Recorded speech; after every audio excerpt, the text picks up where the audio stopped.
एक मर्तबा हम अपनी खुशियों में अहले बैत को याद करते हैं, मजलिसों में आते हैं, अहले बैत को याद करते हैं, लेकिन एक मर्तबा अपने शदाइद में, अपने मसाइब में अहले बैत को याद करते हैं। ये वो घड़ी होती है कि खुदा देखना चाहता है ये बंदा इस मुसीबत में याद किसको करता है। मौलाना साहब कहते हैं मुझे एजेंसीज ने पकड़ लिया, किसी और कंट्रीज की एजेंसीज थी। 65 दिन मुझे काल कोठरी में रखा, बेगुनाह था।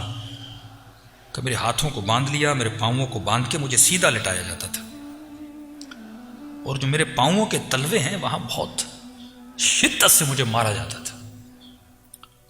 का क़िबला बस शिद्दत इतनी है, आपको बता दूं कि इतना शिद्दत से मारते थे, मेरे पांव सूज जाते थे, मेरे नाखून वहां से निकल आते थे।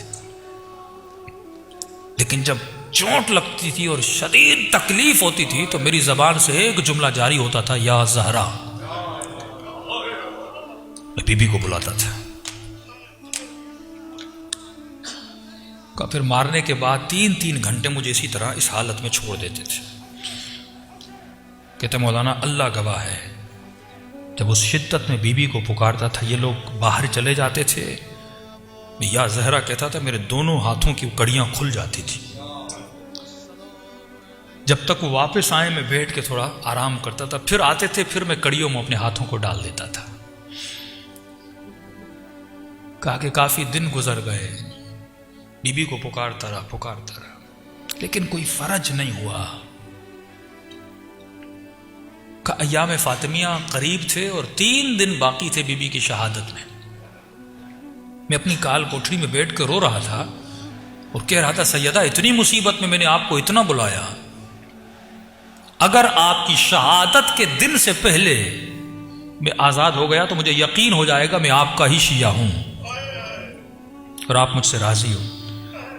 लेकिन बीबी अगर इस दिनों के बाद गुजर गए और आजाद न हुआ, बस मैं समझूंगा कि मुझ में काबिलियत नहीं थी, आप मुझसे राजी नहीं हो। कहता रो रो के मुझे नींद आ गई। एक अजीब ख्वाब देखता हूं कि मैं एक जहाज में हूं और एयरपोर्ट पे उतरता हूं। एक बंदा मुझे रिसीव करने आता है, अपने घर ले जाता है, बिस्तर पे सुलाता है, एसी ऑन करता है। एक सफर का मंजर देखता हूं ख्वाब के आलम में।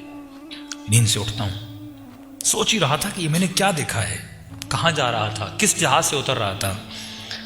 कहते इतने में जो छोटी सी काल कोठरी थी उसकी दीवार पर मैंने मुड़ के देखा, दुनिया की खूबसूरत तरीन हैंड राइटिंग में कुछ लिखा हुआ था। का क़िबला 25 साल गुजर गए, आज तक मैंने ऐसी हैंड राइटिंग फिर नहीं देखी। लिखा हुआ था, बिस्मिल्लाहिर्रहमानिर्रहीम।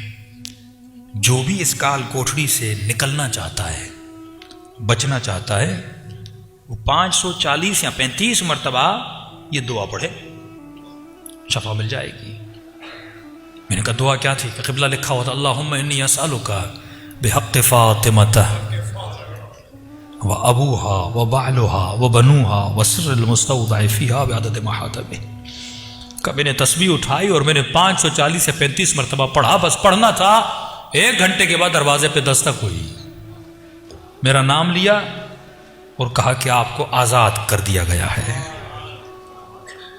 और मुझे लेटर दिया, माजरत खाई की, हमने बेजुर्म आपको पकड़ा था, आप आजाद हो। जैसे आजाद हुआ फौरन घर गया, शहर में ऐलान किया कि 3 दिन में सैयदा की मजलिस करवाऊंगा। मैंने घर के दरवाजे के ऊपर बैनर लगाया, ये मजलिस वो करवा रहा है जिसे सैयदा ने आजाद करवाया है। का ये ताबीर तो हो गई। का मौलाना मैं कराची आया, किसी जानने वाले ने अफ्रीका से फोन किया, का माह मुबारक में आपको हम अफ्रीका बुलाना चाहते हैं, ये आपका टिकट है, ये पैसे हैं, 2 दिन के बाद आपकी फ्लाइट है। का मैं जहाज में चढ़ा। अब जब अफ्रीका के एयरपोर्ट पे उतरा, मैंने कहा ये तो वही एयरपोर्ट है जो ख्वाब में सैयदा ने दिखाया था, ये तो वही शख्स है जिसको मैंने ख्वाब में देखा था। का घर उसका था पर उसको बता मैं रहा था कि तेरे कमरे में ये चीजें हैं। का आज 25 साल हो गए, सैयदा ने वहां से उठाकर मुझे यहां भेजा था। ऐसे ऐसे छोटे छोटे गांव जहां पे तसव्वुर भी नहीं था कोई अहले बैत का नाम लेगा, लेकिन आज अफ्रीका में आप जाओगे, छोटे छोटे गांव जहां पे हेलीकॉप्टर से लोग वहां जाते हैं, 25 लोग हैं, इमाम बारगाह बना हुआ है, और वो अफ्रीका के लोग जनाब सैयदा का मातम कर रहे हैं। जब तुम मुसीबतों में उनको बुलाते हो, वो कहां से कहां उठाकर तुझे भेजते हैं कि जाओ। अगर तुम मुसीबत में, ये तुम में बर्दाश्त थी, ये कुव्वत बर्दाश्त की थी कि तुमने सैयदा को याद किया, अहले बैत को याद किया, अब हम तुम्हें एक ड्यूटी सौंपते हैं कि जा हमारे दीन और मजहब का मुबल्लिग बन। तो मेरे अजीज, सिर्फ खुशियों में नहीं, फरमाया शियातुना खुलिकू, हमारे शियों को हमारी बची हुई मिट्टी से बनाया गया। व उजनू बिमाए मुहब्बतना, और इनकी मिट्टी को गूंदा गया हमारी मोहब्बत के पानी से। यानी इस वजूद के रग रग में अहले बैत की मोहब्बत है, लेकिन ये मोहब्बत प्रैक्टिकली नज़र भी आनी चाहिए। तो जब भी मुसीबतों में गिरफ्तार हो जाओ तो मेरे अजीज़ जनाब सैयदा को आवाज़ दिया करो।